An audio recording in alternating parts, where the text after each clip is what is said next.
Manager reveals illegal hiring practices when mistaking me for applicant. I'm a bit older, I've got grandkids in high school, let's put it that way. So I've been especially cautious about staying home during the COVID-19 pandemic. Part of that has unfortunately meant indefinitely cutting out my regular trips to the gym, so I invested in a couple of pieces of equipment for my house. I had purchased them from a local fitness retailer where I had selected in part because of their generous warranty and repairs agreement. But then, one of the machines broke. I called them up and all of a sudden they were a lot more difficult to get on the phone than they were during the sales process. Wouldn't commit to a repair date, technicians never in, customer service always putting me on hold for ridiculous amounts of time, even though it was a small local store. Just endless. Finally, I decided to go over and sort it out in person. At this point, our state was only just beginning to open up, so things like fitness equipment stores weren't seeing a surge of foot traffic yet, and I was surprised to find about a dozen cars parked in the lot. Mostly lifted trucks and jeeps with Punisher stickers and similar embellishment. I figured that made sense for the kind of clientele whose first order of business after a nationwide shutdown would be to get to the gym equipment store. I didn't really think much else of it at the time. I was just coming from a full morning of Zoom meetings, so I was wearing business appropriate attire.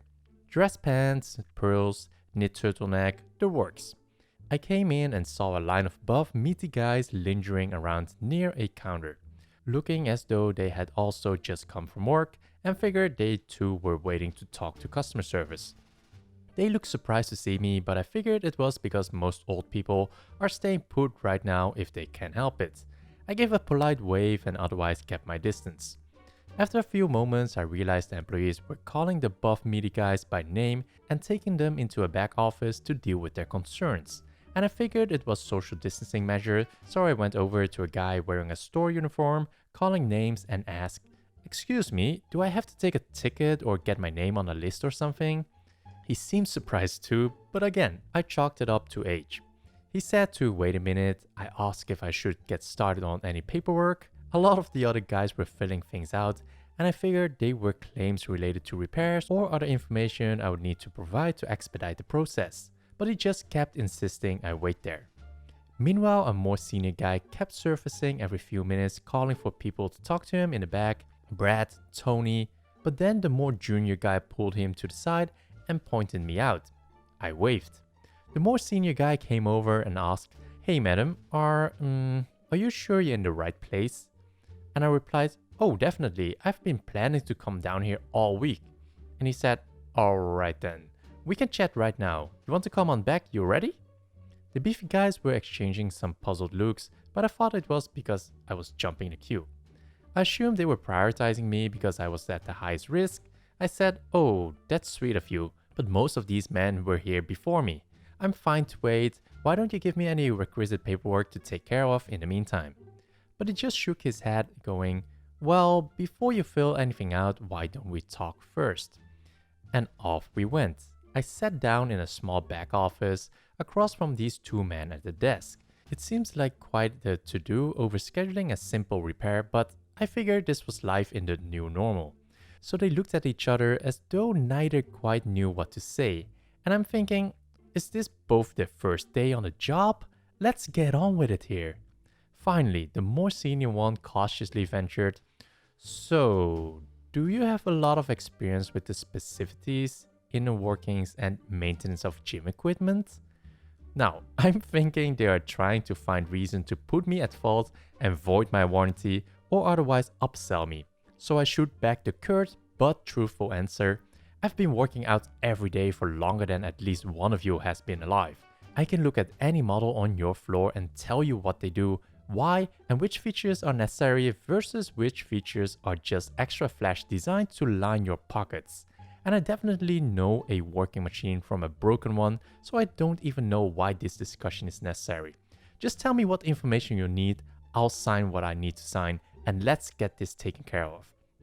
The more senior guy folded his hands on the desk and went, "Alright, listen. I'm sure you're very experienced and do know your way around, but okay, listen. How old are you?" "What?" There was no universe in which he needed that information to get a repair tag to my house.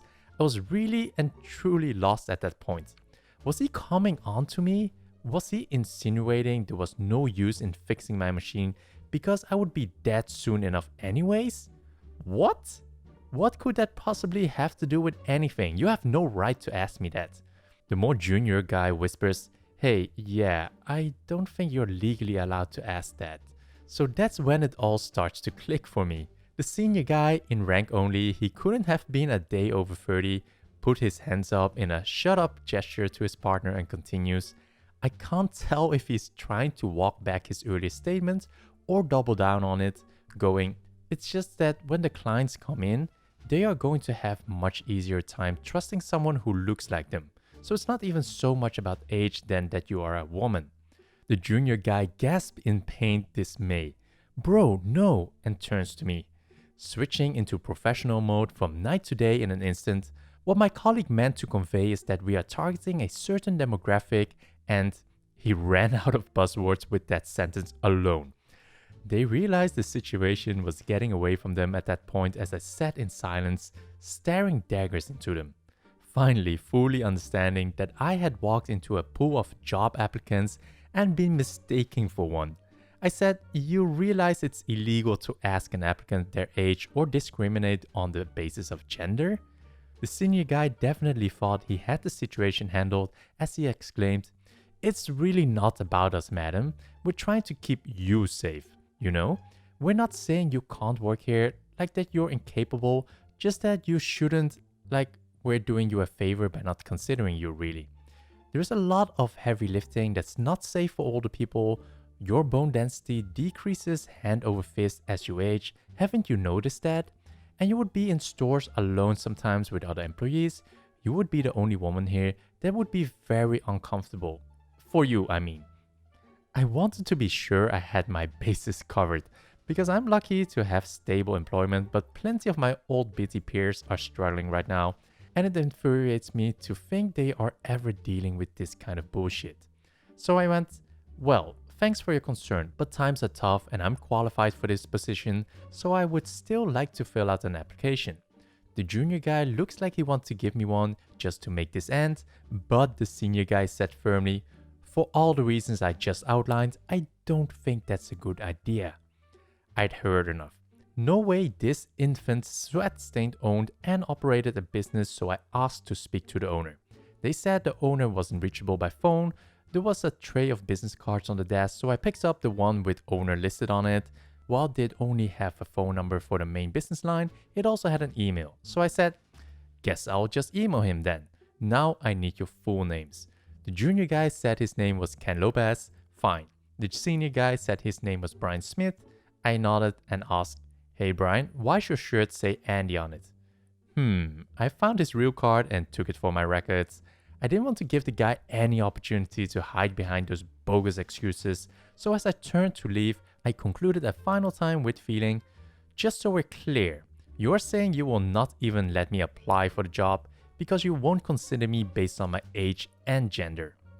He tried to stay silent at first, but eventually cracked under pressure and babbled, "Look, it is what it is, madam," while his clueless junior counterpart said, "Good luck on the job search," and tried to offer me a coupon for my trouble of having driven all the way there. I had no sympathy for the junior one either though, because he didn't give me an application back at the beginning when I still thought I was in line for customer service. He took one look at me and got his boss instead to weed me out. So I left shortly after that point and exchanged emails with the owner. I explained what had happened, not only that their people utilized discriminatory hiring practices, but that I had arrived as a customer and no one greeted me or asked how they could help, to such a degree of negligence that this situation was allowed to occur without either even realizing I was a customer. I still didn't get a job application, but that's quite alright. My current employer wouldn't be too thrilled to hear I was shopping other offers. What I did get was swift, hassle-free repair of my machine and a direct number to contact for the future. The owner also later called to personally apologize and informed me the senior guy had been let go and the younger one disciplined. The kicker? The business owner was a woman. Lady is entitled to my assistance. Hospital food isn't crunchy. For whatever reason, none of it has good satisfying crunch. The crunchiest thing they seem to have is raisin bran, and that just doesn't do the trick. And after a week of being held captive by tubes and wires, I was ready for food that was actually satisfying to chew. Finally, discharged. I stopped off at a humongo chain grocery store for my craving. Don't judge, but all I wanted was a bowl of corn checks and freezing ice-cold milk. Handbasket containing my crunchy treat, I was riffling through the milk section looking for the coldest jug with the latest expiration date they had. Yes, at most you can get milk that is only 2 days fresher than the jugs at the front, but I just got out of the hospital, so I was feeling really picky. When she lit up my life in exactly the same way that a swarm of locusts blots out of the sun. She was wearing some kind of dark, expensive looking pants and a white dazzling white over borax silk blouse with draping folds that just screamed, "I have more money than you." I was bending over, head stuck in the cooler, and I could hear her talking about how we were out of some organic grass-fed, free-range, no-hormone royal cows, only that have never seen a poor person milk. I think the stuff sells for around $12 a gallon, and a big grocery store keeps all of that stuff in their pretentious section where freezers are filled with $10 microwave dinners, $6 designer chips, and tiny cans of artisanal Sprint water carbonated with mermaid farts. At any rate, I am not in that section. I don't work there, I don't care about her, so I ignore her. Big mistake on her part. Suddenly, I have a snake hissing in my ear the words, "You will look at me when I'm talking to you," and my wrist is grabbed and pulled. Now, I had just been released from a week at the hospital where I was on, among other things, a heparin drip, blood thinner, constantly fed through an IV tube, which had been taped to my wrist, exactly where she was now grabbing me. The tube had been taped down, and while I ripped off the bandages before I left the hospital room, there was still some significant sticky tape gunk in the area. Whatever that stuff is, it usually takes 3 showers and a bottle of alcohol to get rid of all the sticky. What else might stick to the tape residue? How about bitch fingers? She grabbed my wrist and yanked my arm up, but her fingers happened to stick to the skin a bit, resulting in 2 things. The sensation for her of getting some pine sap on her skin, and my skin being twisted far more than she expected, not that she would have cared anyway. The twisting and pulling of the skin released a bit of blood from the IV side, just a couple of drops, not really a big deal, but enough so that when she felt the sticky gunk on her fingers, she instinctively wiped her hand on her sleeve, leaving a small trail of blood on that field of spotless white. You know how some people pass out at the sight of blood? I mean, I don't, but she sure did. She dropped like her facade of friendliness if her triple whipped, ice-spiced, happy, no-fat soy mocha at Starbucks isn't served on a silver tray balanced on the back of a unicorn. And that's when the staff started to run up. Typical shouts of what had happened, call an ambulance followed, with my lady regaining consciousness within a minute or so and starting to scream about how I, the store employee, had thrown blood on her, clawing at her blouse and going into absolute hysterics. Store security had arrived and was glaring at me menacingly, demanding to know what had happened. Fortunately, I had an ace just a few inches up my sleeve, an ace which I played as I said, "This lady grabbed me and it really hurt." Thing about heparin is that it is the only drug that can go into that specific IV site. I needed many other IVs in the hospital, so I had another IV site just a few inches up my arm where they had been injecting all kinds of other things. And that site looked ugly. A bruise the size of a silver dollar, brown and yellow and green, as if a parrot had binged on tricks and Lucky Charms, then threw up in the ball pit, ate Chuck E. Cheese. Previously hidden under my sleeve. I made sure it wasn't hidden now and displayed that bruise of honor like a middle-aged man displays a trophy yoga instructor in his convertible. She grabbed my arm because I wasn't paying attention to her and yanked. She left this bruise and it really hurts. That, coupled with the hospital armband I hadn't yet cut from my wrist, seemed to be all that I needed to turn the tide of opinion to my favor. I gave a statement to the police who had eventually arrived, told them I wanted to press charges, got my milk, and headed for the door. A few days later, I received a call from a detective or a prosecutor or somebody, and it told me that they had come to a plea agreement of some kind very quickly, and if I wanted to write a victim impact statement, to have it within a week. I told them that as long as something went onto a record, I was fine. The crunch was indeed satisfying. Sir, I live here. Please go away. I live in a mobile home on property that has been passed down for generations. It belonged to my great-grandma, my grandma, and now my mama. So if something was to happen to my mama, the land would go to my brother and I. Since he already has a house with one of my favorite sis-in-laws, the land and house would belong to me. So me and my parents were talking one day and I mentioned how I was craving some peaches. I usually get them in a jar filled with sweet juice, yum. And Mama said that's something she wanted to get for a while, some peach trees. So I got all excited and went to a co-op. If you don't know what a co-op is, it's a place where you can get gardening tools, seeds, trees, plants, fishing gear, etc. It's like a mall for us country folks. I get to the co-op and find the peach trees, call Mama, give her the price, and told her there was some plum trees available as well. So I get one plum tree and one peach tree. I get the plant food and some bricks and other stuff to decorate around it. I get home and my dad asked if I could plant them because he had to go to a family friend to therapy. Fine enough, I grew up being a tomboy, so I know what I'm doing. I came out of the house in my messy clothes, my gloves, and whatever else I need. Now, I already had this stuff laid out in the yard, knew where I was planting them and all, but something in my gut and spirit was throwing me off. You ever get the feeling you was being watched? Yeah, I had that feeling. I look up and it's a white car driving by, mighty slow. Okay, so what's not about to happen is my big ass getting kidnapped in broad daylight? No, madam. No ham, no turkey, no bacon, not today. For a female, I know how to take care of myself. I go in the house and get my knife that I keep for protection and stick it in my pocket. I should note that there is 2 entrances in our yard that is connected, so it's like you come in one entrance and can go out the other. I came back outside and this same car came back and pulled into our yard and went out the other way. Okay, now I'm creeped out. So I grabbed my phone and put 911 on speed dial.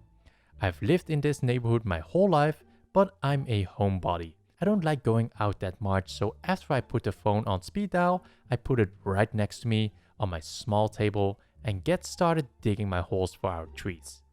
As soon as I'm done digging, I grab the plant food and the trees, fix them up real nice and straight, and put the dirt back over. Now it's time for me to decorate, my favorite part.